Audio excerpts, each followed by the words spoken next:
Good morning વિદ્યાર્થી મિત્રો, પ્રજ્વલિતો જ્ઞાનમય પ્રદીપની સાથે માં સરસ્વતીની વંદના કરીએ અને આજે ધોરણ 9 ની અંદર આપણે એક પાઠ ભણી ચૂક્યા છીએ. આજે આપણે નવો પાઠ ભણવાના છીએ. નવા પાઠની અંદર આપણે બાયોલોજીની શરૂઆત આજે આપણે કરી રહ્યા છીએ. બાયોલોજીની અંદર આપણો 5મો પાઠ છે, જેનું નામ છે સજીવનો પાયાનો એકમ. વિદ્યાર્થી મિત્રો, આના વિશે તમે અગાઉના ધોરણોમાં ક્યાંક થોડું ઘણું શીખીને પણ આવ્યા છો.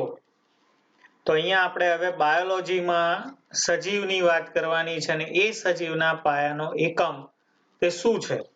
આપણને બધાને એક પ્રશ્ન થાય કે સજીવ શાનો બનેલો છે. જેમ કોઈ મોટી ઇમારત હોય, કોઈ મોટી બિલ્ડિંગ હોય, તો એના પાયામાં શું હોય? તમે ક્યાં ઇમારત બનતી હોય એ જોયું હશે, તો એ ઇમારતના પાયાની અંદર ઈંટ હોય. કોઈ મકાન છે, કોઈ ઇમારત છે, એના પાયામાં સૌથી પહેલા શું મૂકેલી હોય? ઈંટ. બરોબર. એવી જ રીતે સજીવ જે છે એ સજીવના પાયામાં કોણ છે? સજીવનો પાયો શું? એનો મેન શાનો બનેલો છે? આ આપણને એક પ્રશ્ન થાય. તો આના અભ્યાસ અને એનો અર્થ વિશે આપણે જોઈએ તો સજીવના પાયાનો એકમ છે તે એટલે કોષ. જે આપણને ખબર છે કે દરેક સજીવના પાયામાં જો કોઈ હોય તો તે કોણ છે? કોષ છે. જેમ મોટી ઇમારતના પાયામાં ઈંટ છે, એમ સજીવના પાયામાં કોણ છે? તો કોષ છે. એટલે સજીવ કોષોનો બનેલો છે. આ એક વાત આપણી નક્કી થઈ. હવે આપણને પ્રશ્ન થાય કે કોષ શબ્દનો અર્થ અને એની શોધ આ કેવી રીતે થઈ? તો કોષ શબ્દ જે સેલ્યુલા, જેનો અર્થ કોષ થાય, જે લેટિન ભાષાનો શબ્દ છે. લેટિન શબ્દ છે સેલ્યુલા, જેને આપણે સેલ એટલે કે કોષ કહીએ છીએ ટૂંકમાં. જે લેટિન ભાષાનો શું છે? શબ્દ છે. તેનો અર્થ શું થાય? તો એનો અર્થ નાનો ઓરડો થાય.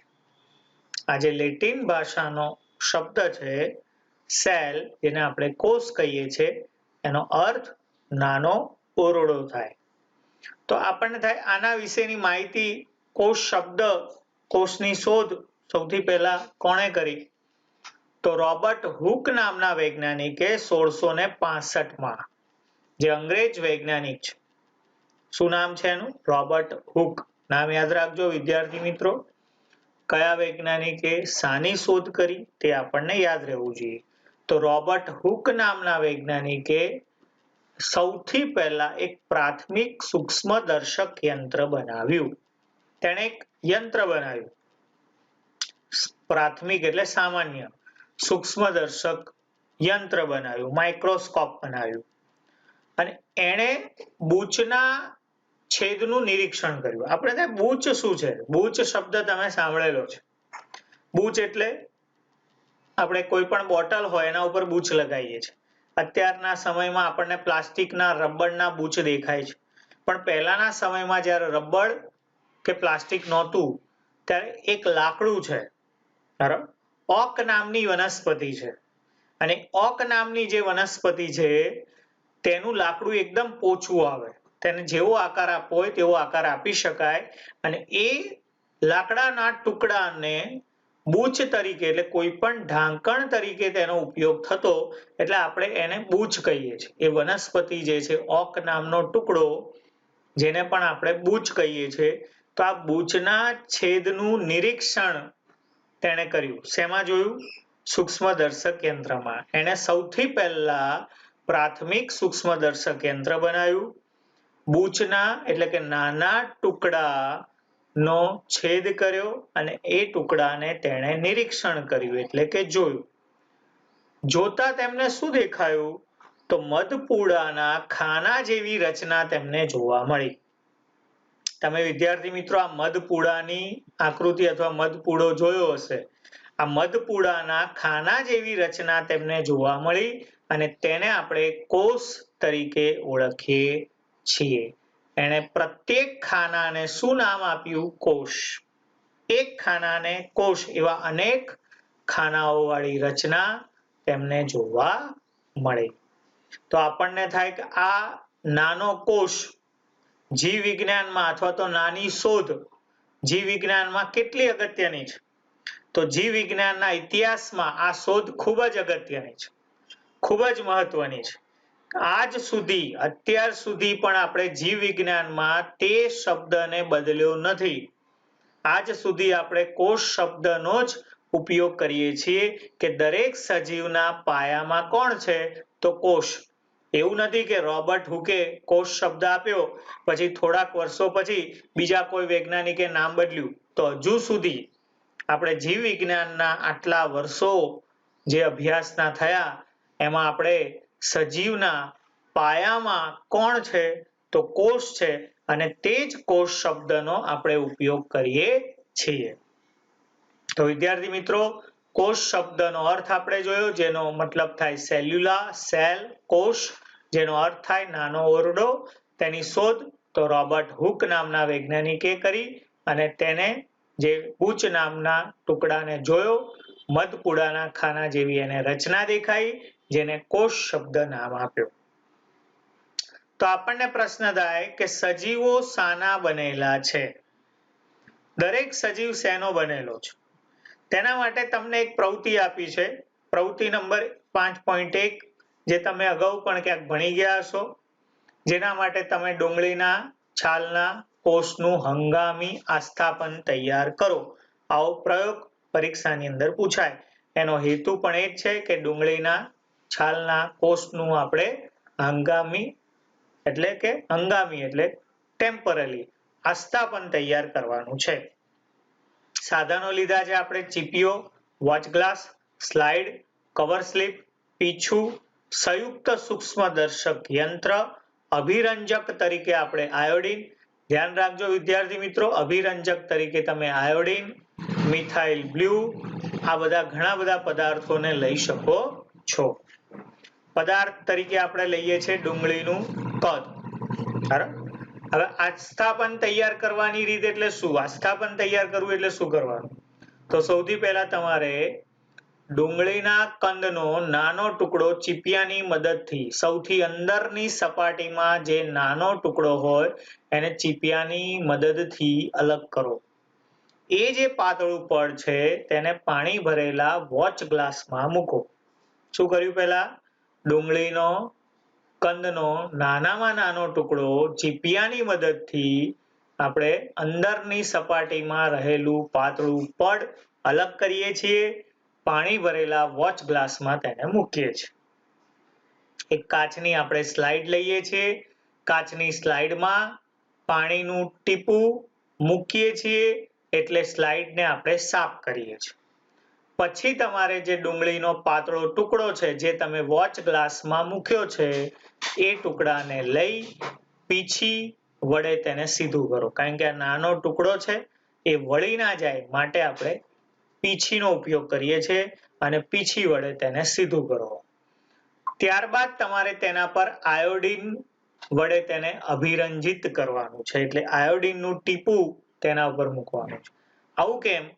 વિદ્યાર્થી મિત્રો, આયોડીનનું ટીપું મૂકવાથી શું થશે? તો એના અંદરનો જે ભાગ છે, એની જે અલગ અલગ સાઈડો છે, એની બાજુઓ છે, જે તમને સ્પષ્ટ દેખાશે. અલગ અલગ ભાગો તમે પાડી શકશો. બરાબર. સમજો કે તમારી આંગળી ઉપર તમે સાઈનું ટીપું મૂકો છો, તો એ સાઈનું ટીપું એક પ્રકારનું અભિરંજક છે.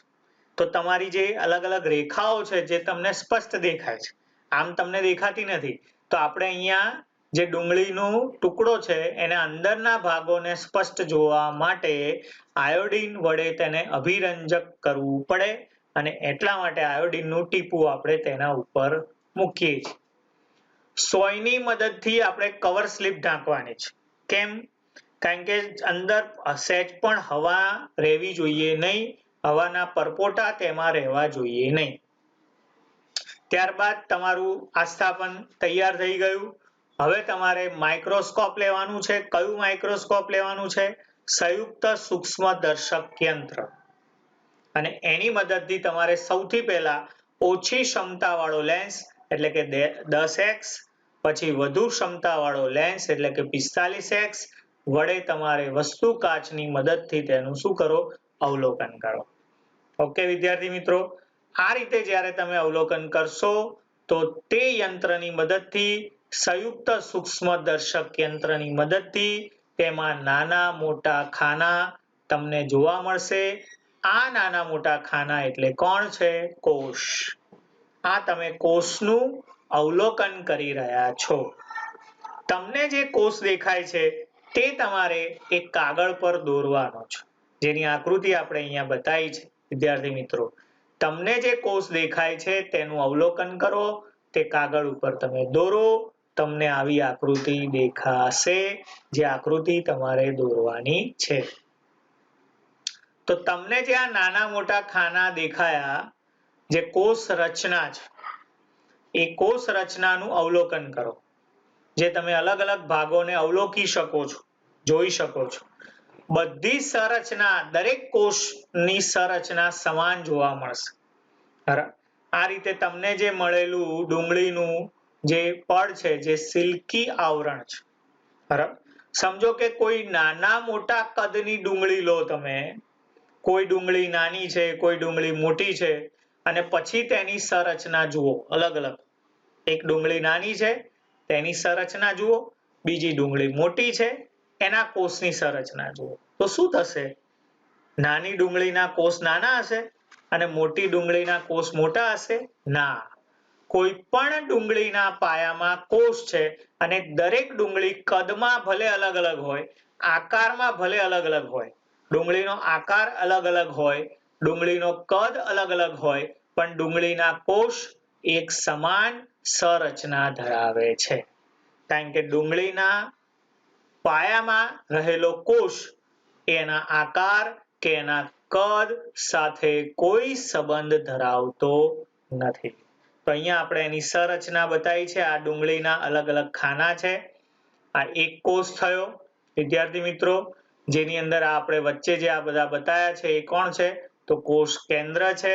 અને આ જે આખો ભાગ છે તે એક એક કોષ છે, જેની સંરચના કોઈ પણ ડુંગળી હોય, નાની હોય, મોટી હોય, આકારમાં અલગ અલગ હોય, કદમાં અલગ અલગ હોય, તો એ દરેક ડુંગળીનો સંરચના એટલે કે અંદરની સંરચના તે કેવી રહેવાની? સમાન રહેવાની. તો આ રીતે આપણે ડુંગળીના કોષનો શું કર્યો? અભ્યાસ કર્યો. ડુંગળીના કોષને આપણે જોયો. વિદ્યાર્થી મિત્રો, આ ટૂંક નોંધ તમારે લખવાની છે. અહીંયા આપણે શરૂઆતમાં પ્રસ્તાવનામાં શું શીખ્યા? તો બૂચના પાતળા છેદનું અવલોકન કોણે કર્યું? રોબર્ટ હુકે. મધપૂડાના ખાના જેવી એને રચના દેખાઈ, જેણે કોષ નામ આપ્યું. સૂક્ષ્મદર્શક યંત્રથી તેણે અવલોકન કર્યું અને એણે કોષ નામ આપ્યું. કોષ એક લેટિન ભાષાનો શબ્દ છે, સેલ્યુલા, જેનો અર્થ થાય નાનો ઓરડો. અને ડુંગળીના કોષનો આપણે શું કર્યો? અભ્યાસ કર્યો. તમે આ પણ આકૃતિ દોરી શકો છો અથવા આ પણ આકૃતિ દોરી શકો છો. વિદ્યાર્થી મિત્રો, એક બીજી પ્રવૃત્તિ છે જે તમને આગળ આપેલી છે 5.2, જે મનુષ્યના ગાલના કોષનું અવલોકન કરો. તો મનુષ્યના ગાલના કોષનું અવલોકન કરવા માટે આ જ રીતે ડુંગળીના કોષનું જેમ અવલોકન કર્યું એ જ પ્રમાણે કરવાનું. એક ચમચી લેવાની, જેને સ્પેચ્યુલા કહેવાય, જેને પાણીથી ધોઈ દેવાની. ગાલના અંદરના ભાગમાં તેને લઈ જાઓ, એને સ્પર્શ કરો એટલે ગાલના કોષોની છાપ એને સ્પેચ્યુલા ઉપર પડશે અને એ થયા પછી તમારે સ્લાઇડ ઉપર મૂકવાની, પાણીથી સહેજ ટીપું મૂકવાનું, ધોઈ નાખી તેને અભિરંજિત કરવાનું, આયોડિન, મિથિલિન બ્લુ અથવા તો કોઈ પણ રીતે તેને અભિરંજિત કરો.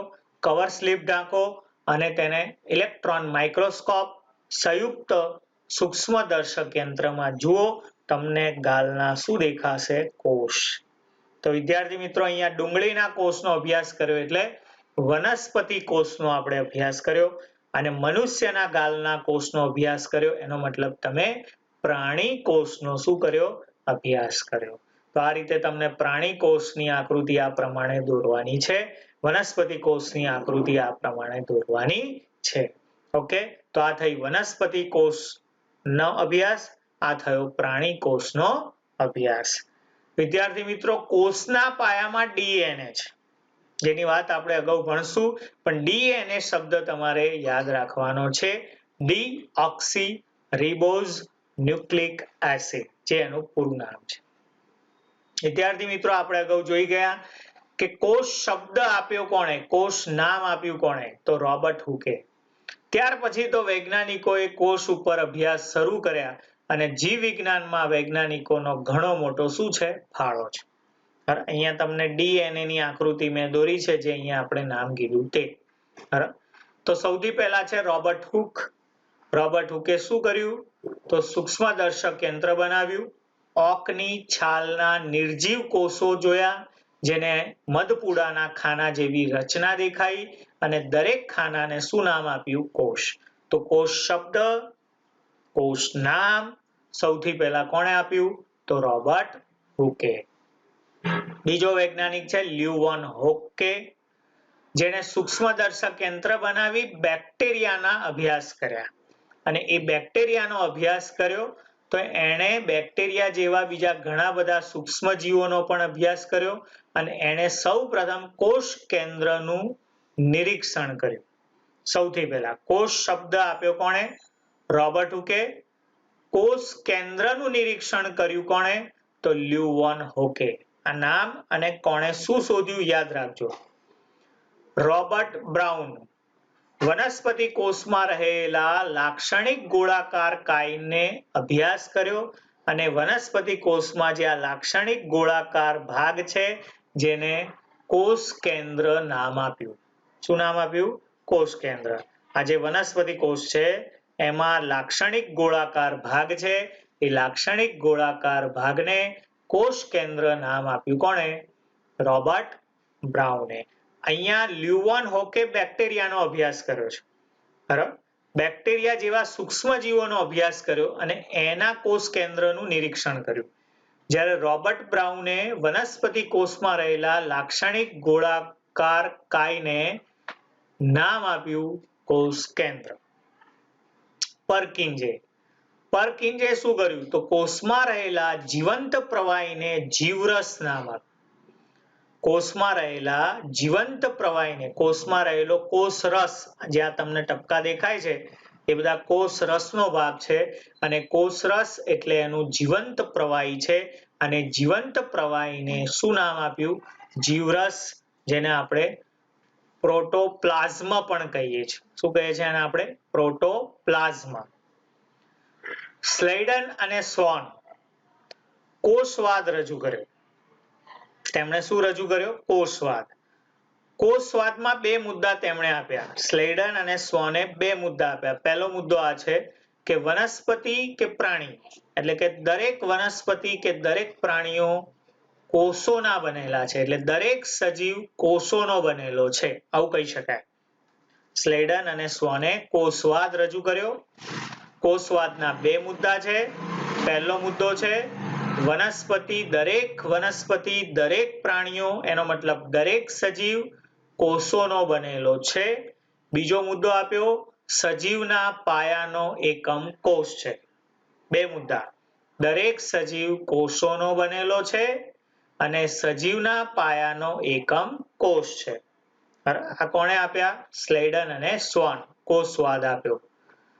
વિસોવે કોષવાદને આધુનિક કર્યો, એટલે બીજો એક મુદ્દો ઉમેર્યો. કોષવાદની અંદર તેમણે ત્રીજો મુદ્દો ઉમેર્યો. બે મુદ્દા કોણે આપ્યા, તો સ્લેડન અને સ્વોને. બરાબર. પહેલો મુદ્દો હતો કે દરેક સજીવ એટલે કે દરેક વનસ્પતિ, દરેક પ્રાણીઓ કોષોના બનેલા છે. બીજો મુદ્દો હતો સજીવના પાયાનો એકમ કોષ છે.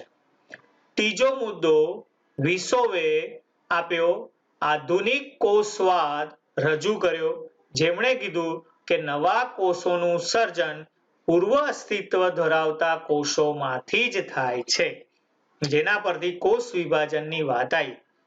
આપણને ખબર છે વિદ્યાર્થી મિત્રો, જ્યારે તમે નાના હતા, જ્યારે તમે બાળક હતા, ત્યારે તમારા શરીરની અંદર કોષોની સંખ્યા ઓછી હતી.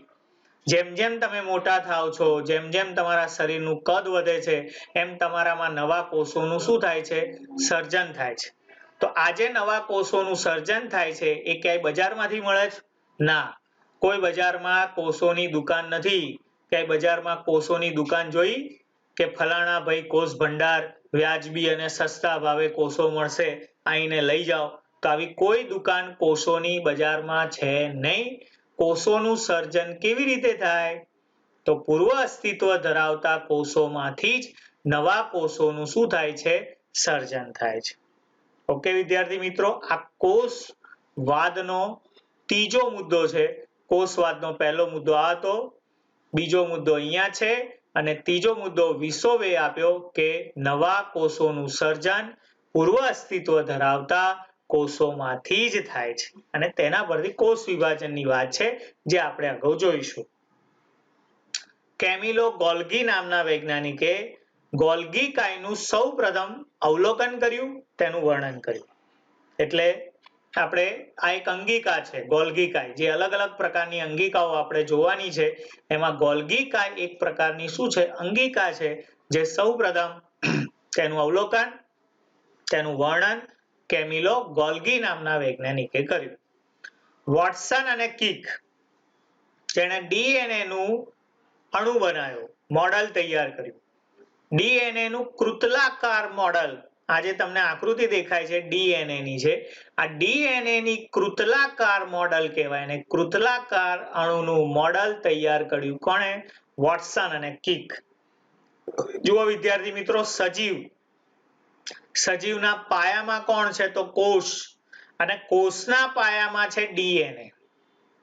કોષ શાનો બનેલો છે? આ આપણો પ્રશ્ન છે. ધીમે ધીમે આપણે આગળ જઈશું. તો કોષના પાયામાં કોણ છે? DNA છે, ડીઓક્સીરિબોઝ ન્યુક્લિક એસિડ, જેની માહિતી, તેનું મોડલ, તેની કૃતલાકાર રચના વોટસન અને કિક નામના વૈજ્ઞાનિકે કરી. આ એની રચના છે, આ એની આકૃતિ છે જે તમારે દોરવાની છે. તો વિદ્યાર્થી મિત્રો, અહીંયા આપણે જીવ વિજ્ઞાનમાં ઘણા બધા વૈજ્ઞાનિકોનો ફાળો છે. ફાળો છે એટલે તેમણે ઘણી બધી શોધો કરી છે, ઘણી બધી માહિતી આપી છે અને તે આપણે અહીંયા ટૂંકમાં સમજ્યા. આ દરેક વૈજ્ઞાનિકોનું નામ યાદ રાખો. રોબર્ટ હુક, જેણે કોષ નામ આપ્યું. લ્યુવોન હોકે, સૂક્ષ્મ જીવોમાં કોષ કેન્દ્રનો અભ્યાસ કર્યો. રોબર્ટ બ્રાઉન, જેણે વનસ્પતિ કોષમાં લાક્ષણિક ગોળાકાર કાયને કોષ કેન્દ્ર નામ આપ્યું.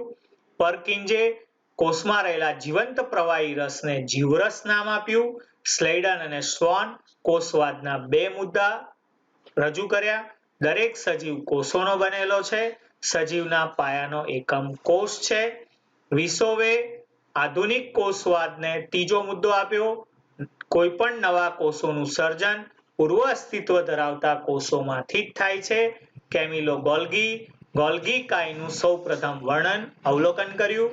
વોટસન અને કિક, જેણે DNA નું કૃતલાકાર અણુ મોડલ તૈયાર કર્યું.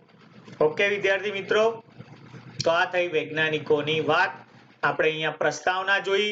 શરૂઆતમાં કોષ શબ્દ આપ્યો રોબર્ટ હુકે. પ્રવૃત્તિ જોઈ 5.1, જે વનસ્પતિ કોષ ડુંગળી કોષની વાત છે. પ્રવૃત્તિ 5.2, જે મનુષ્યના ગાલના કોષ એટલે કે પ્રાણી કોષની વાત છે. તો આ રીતે વિદ્યાર્થી મિત્રો, આજે આપણે અહીં સુધી રાખીએ છીએ. આ જેટલા બી પ્રશ્નો હતા, જે પણ મુદ્દા હતા, એ તમારે ગાઈડમાંથી, નવનીતમાંથી, ચોપડીમાંથી આધાર લઈને લખવાના છે. અહીંયા વિડીયોમાંથી ખાલી મેં ટૂંકા મુદ્દા લખ્યા છે, એટલે વિડીયોમાંથી તમારે લખવાના નથી, કારણ કે મુદ્દા ટૂંકા છે. તમારે પૂરા વાક્યમાં તે મુદ્દા લખવાના છે. આ જ રીતે વિદ્યાર્થી મિત્રો, આપણે વિડીયોના માધ્યમથી આપણે ભણતા રહીએ, વિદ્યા લેતા લઈએ અને વિદ્યાથી આપણું જીવન સુખમય બને તેવો આપણે પ્રયત્ન કરીએ. Okay, good bye, take care, આભાર.